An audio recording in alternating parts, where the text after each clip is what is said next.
এখানকির হুয়া হোক দে। হেফাজতে ইসলামের একজন মুহাসসিব বড় আলেম খানকির পোলা বলে গালি দিছে আমির হামজা ভাইরে। এখন এটা ভালো করছে না খারাপ করছে?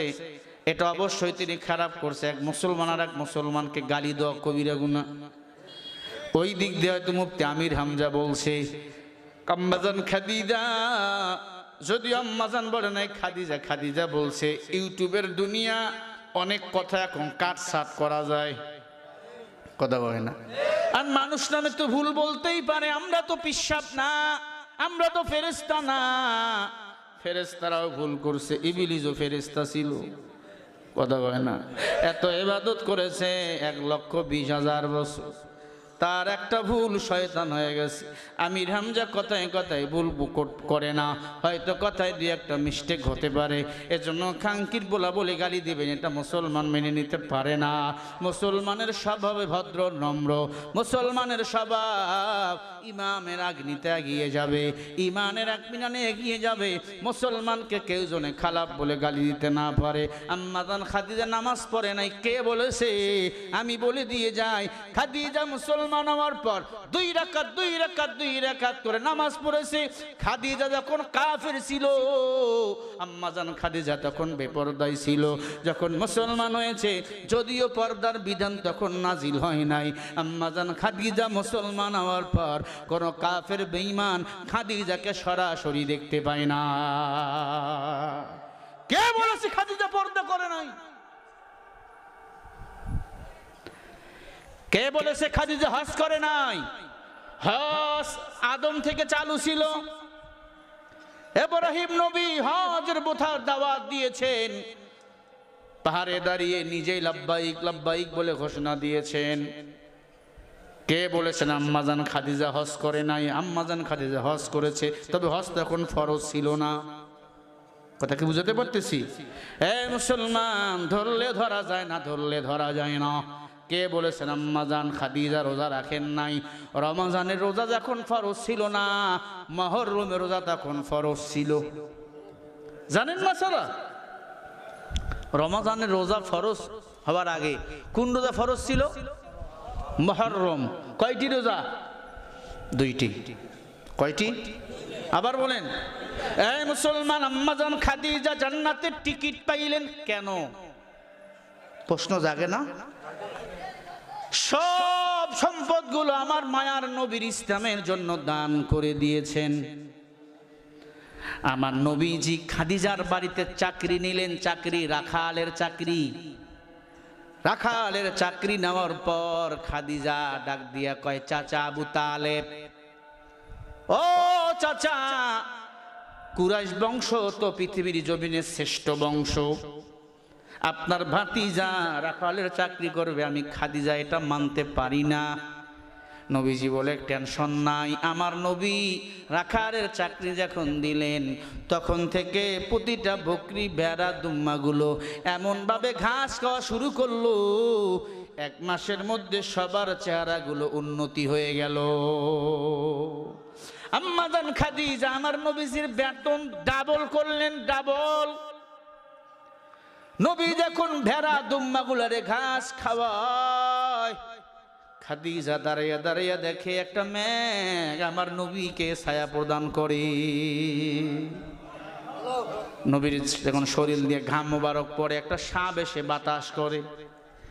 খাদিজা অবাক হয়ে গেল, ডাক দিয়া কয়, বান্ধবীরা, যেই মুহাম্মদকে সাপে বাতাস দেয়, মেঘে ছায়া দেয়, প্রস্রাব করতে গেলে পর্দার ব্যবস্থা করে দেয় গাছের দলেরা, নবী যেইখানেই যায় সেইখানে মেঘ এসে ছায়া দেয়। আমার নবী শুধু দুম্মাগুলারে হুকুম করে, দুম্মাগুলো ঘাস খায়, ভেড়াগুলো বকরিগুলো ঘাস খায়। নবীর যখন তৃষ্ণা লাগে, যেই বকরি কখনো দুধ দিতে পারে না, সেই বকরিগুলো ধরে শুধু হাতটা লাগাইয়া কি জানা বলে, আল্লাহ সাথে সাথে ওই বকরির মধ্যে দুধ দিয়া টইটুম্বুর করে দেয়। খাদিজা দেখে পাগল হয়ে গেছে, মুহাম্মদের এত পাওয়ার, এই মুহাম্মদকে আমার ভালো লাগছে, আমার জীবন সাথী বানা লাগবে। সুবহানাল্লাহ বলেন। মেরা কমলমতি। খাদিজা চিন্তা করে, 2টা স্বামী আমাকে ডিভোর্স দিয়েছে, মুহাম্মদ কি আমারে বিয়ে করবে? আমার নবীর বয়স তখন 25, খাদিজার বয়স তখন কত? সবাই বলেন। এই জন্য আমার নবী শ্রেষ্ঠ নেতা, আমার নবী রাখাল ছিলেন, আমার নবী সেনাপতি ছিলেন, আমার নবী যুদ্ধের ময়দানে সেনাপতির দায়িত্ব পালন করে বিজয়ের মালা পড়েছেন, আমার নবীজি শ্রেষ্ঠ ইমাম ছিলেন, আমার নবীজি শ্রেষ্ঠ বিচারক ছিলেন, আমার নবীজি এই পৃথিবীর সব মানুষের 1 নম্বরে আইডল। মায়ার নবী খাদিজা বিয়া করতে চায়। নবীজিকে এবার ম্যানেজারের দায়িত্ব দিলেন। ম্যানেজার, যাহা ব্যবসা আছে খাদিজার সব ব্যবসার নবী এখন ম্যানেজার, রাখাল থেকে 1 লাফেই ম্যানেজার। নবীজি এখন এই দায়িত্ব নিলেন। খাদিজা দাসীকে ডাক দিয়া কয়, দাসী মুহাম্মদকে গিয়া একটু প্রস্তাব দাও, আমি মুহাম্মদ রে ভালোবাসি। কেন?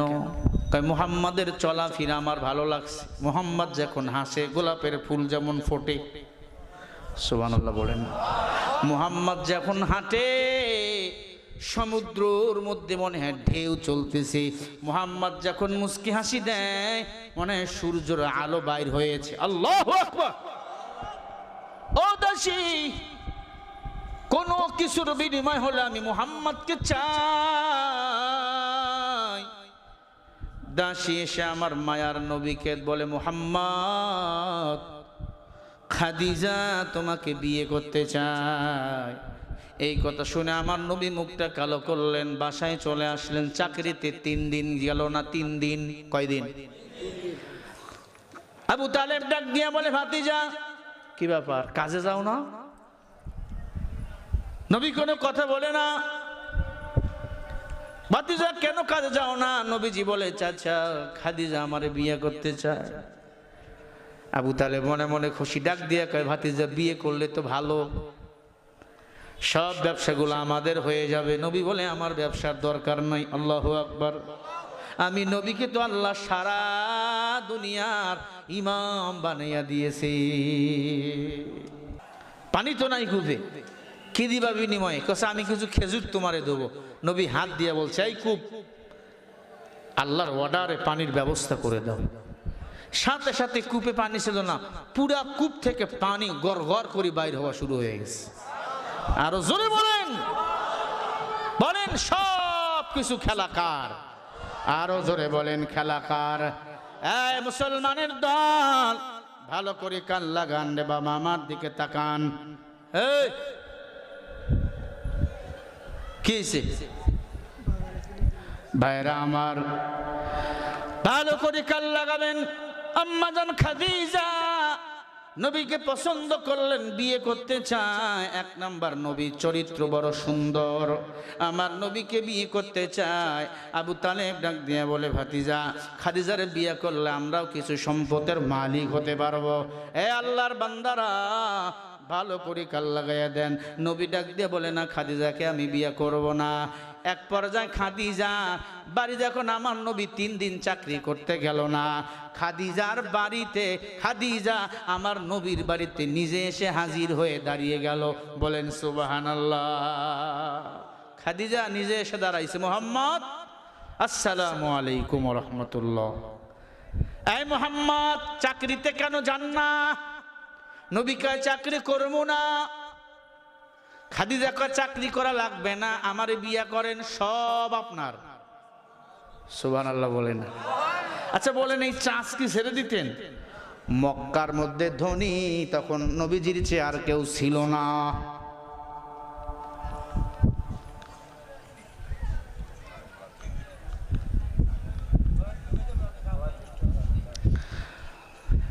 প্রিয় ভাইরা আমার, অন্য বিষয় ভালো করে খান লাগান। খাদিজা ডাক দিয়া বলে, মুহাম্মদ তুমি যদি আমার বিয়ে না করো আমি বাঁচবো না। তখন নবীজি সরাসরি কয় না, নবীজি তো লজ্জা শরম বেশি। আল হায়া ও শুবাতুম মিনাল ঈমান, যার লজ্জা শরম নাই তার ঈমান নাই। এখনকার ছেলে মেয়ে তো লজ্জা নাই, বিয়ের আগে আব্বা আম্মার সামনে ভালোবাসা করে। হ্যাঁ, বিয়ে হয় নাই, আলাপ আলোচনা চলে, এরপরে মোবাইল নাম্বারটা ঘটকের দ্বারা লিয়ে লয়। কত ছেলে মেয়ে বিয়ের আগে প্রেম নামে বাজে খেলা খেলে এই দুনিয়াতে আসে না নাই? আসছে মাহফিলে, মেলায় করে বাদাম কিনে দেয়, ইচ্ছা করে মেয়েদের সাথে ঘাসা মারে। তোর বোনের সাথে যদি কেউ ঘষা মারে কেমন লাগবে তোর? মনে রাখবে, তুই যেমন করবি তোর বোনের সাথে আর একজন তেমন করবে। কামাতা দিনু তুদান, যেমন কর্ম তেমন ফল। হে আল্লাহর গোলাম, নবীজি ডাক দিয়ে বলে, চাচা অনেক মহিলা, জায়গা নাই, এজন্য ওদের মেডিসিন দিচ্ছি। ও চাচা, খাদিজারে বিয়ে করতে পারি, শর্ত হলো 3টা। জোরে বলেন কয়টা? নির্বাচন আসতেছে, একটু স্লোগান দেন। শর্ত হলো কয়টা? আরো জোরে। 3টা। হুজুর, নির্বাচনে কি স্লোগান দেওয়া যাবে না? যাবে, স্লোগান দেবেন, টাকা নিয়ে টাকাগুলো খাবেন, ভোট টাকারে দিবেন, শেষ ভোট মনে করে ইসলামের পক্ষে ইসলামওয়ালাকে দিবেন। কারণ এই টাকা তো আপনার টাকা, আমার টাকা, ধান্দা করে চান্দা তুলছি। কি এটা খাওয়া যায়?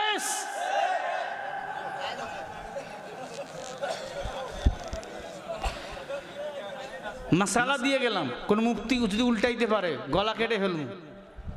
এ টাকা আপনার টাকা, আমার টাকা, পাথর দিয়ে থেতলে চান্দা তুলছে, কথা কয় না।